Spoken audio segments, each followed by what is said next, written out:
Nossa, E aí ele montou uma religião que era baseada em tirar sarro da hipocrisia cristã. Uma paródia. Era uma paródia. Então o satanismo real do Não outro era lado, sério, então? A sério? Não era sério, cara. Era uma chacota com a igreja. Eles eram meio que ateus. Sei. E aí eles faziam essa paródia de tipo, você tem que fingir que você... E aí o satanismo era... Embarque nos pecados, então come quanto você quiser, trepe com quem você quiser, faça o que você quiser e pare de ficar com medo.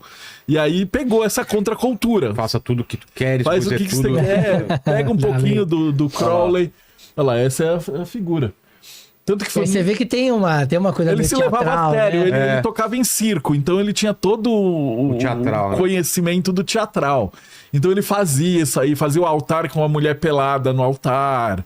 E aí ele pegava tudo que era de relatos medievais e ele fazia de propósito, mas ele nunca se levou a sério. Tanto que eu assisti recentemente uma entrevista com a filha dele, que ela deu uma entrevista pro Peter Jordan, aquele psicólogo famosão. E ele falou que o cara estragou a cabeça dela, porque enquanto todos os adultos estavam levando aquilo como uma chacota, ela era uma criança e ela levava o satanismo a sério. E aí ela cresceu Pelo menos o dele, né? O dele, né? Peter o Jordan Peterson. O Jordan Peterson. Famosão. É que você falou Peter Jordan. Não, Peter Jordan. Não, Jordan Peterson. Peter Jordan é o Ei Nerd. O inverso, é o psicólogo. E essa parte ele ficou super famoso. E aí tinha o diabo, tem uma igreja, a igreja do diabo, sai na Time, sai em tudo que é Dessa revista. época que sai Creep Show, aquelas coisas. Creep Show é mais antigo, é das pulps dos anos 50. Vem dos monstros da Hammer, dos monstros da Universal. Da Universal, Que a Universal fez o primeiro Marvel Cinematic Universe. É um universo compartilhado. Porque... E ela tá retomando isso agora, né? Esse é o Peter... esse é o Peter Jordan. Esse é o Peter Jordan. Jordan Peterson. Jordan Peterson, a gente de novo confundindo. O universo compartilhado tinha, porque você tem filme que é o Drácula, depois o lobisomem, aí Drácula versus o lobisomem, Frankenstein versus o Drácula. Você pega o... Frankenstein versus o Drácula versus o lobisomem. Exato, você pega o Parque Novo da Universal lá, o Epic, eles fizeram uma área do parque que é só dos monstros, pra juntar os monstros. Então, eles tentaram refazer esse projeto agora, né? Não rolou, né? Não rolou. Tom Cruise lá com a múmia, não deu muito certo.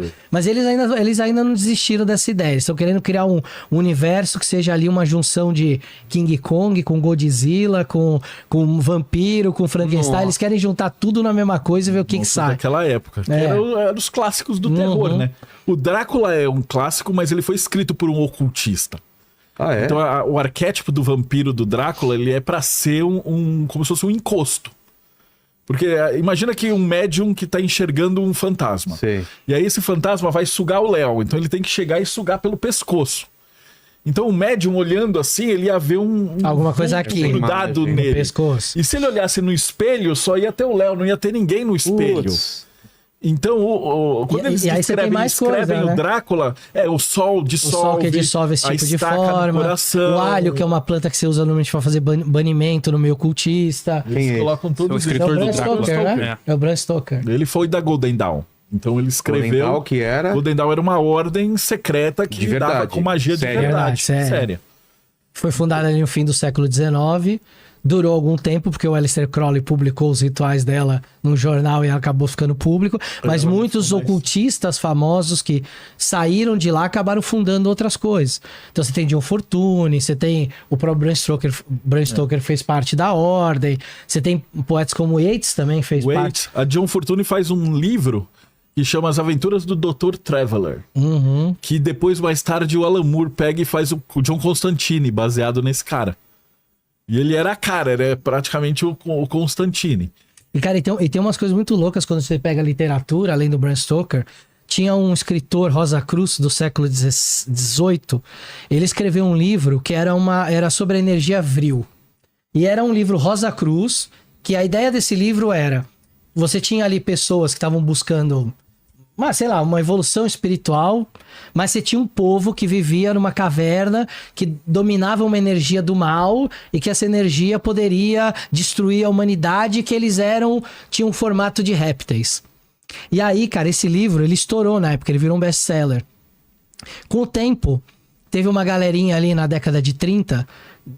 num partido lá da Alemanha, que começou a ler esse livro e eles começaram a acreditar que aquilo era possível. Então a gente tem ali os registros de expedições de 33 em diante, com o do Himmler, desses caras lá do partido lá do bigodinho da Áustria.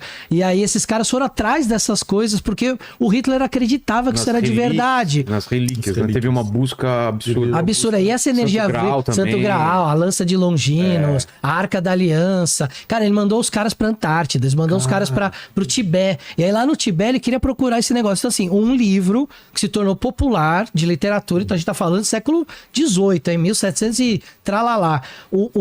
Quase 200 anos depois, a galera leu, acreditou naquilo. Acha que é de verdade. Achou que era de verdade, que essa energia vril. Tanto é que esse negócio de reptiliano, que a gente ouve falar hoje, isso vem tudo daí. Só que isso foi ganhando outros contornos, né? A mitologia foi crescendo. E aí foi. Tipo Lovecraft. Tipo Lovecraft. Que a gente tem o Cthulhu, a gente tem... Então, essas coisas, quando elas caem às vezes na massa, elas se popularizam demais e caem na massa, elas acabam virando parte da mitologia daquele tempo.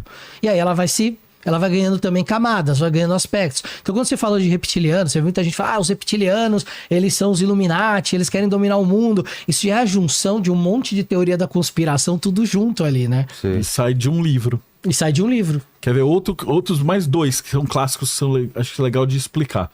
Um é o Lovecraft, o próprio, que ele é um cara que escreve começo do século, e ele escreve do Cthulhu. E aí você tem Rasturo, Necronomicon. E aí outros autores começaram a escrever do Necronomicon. E hoje as pessoas acreditam que existe um Necronomicon de verdade.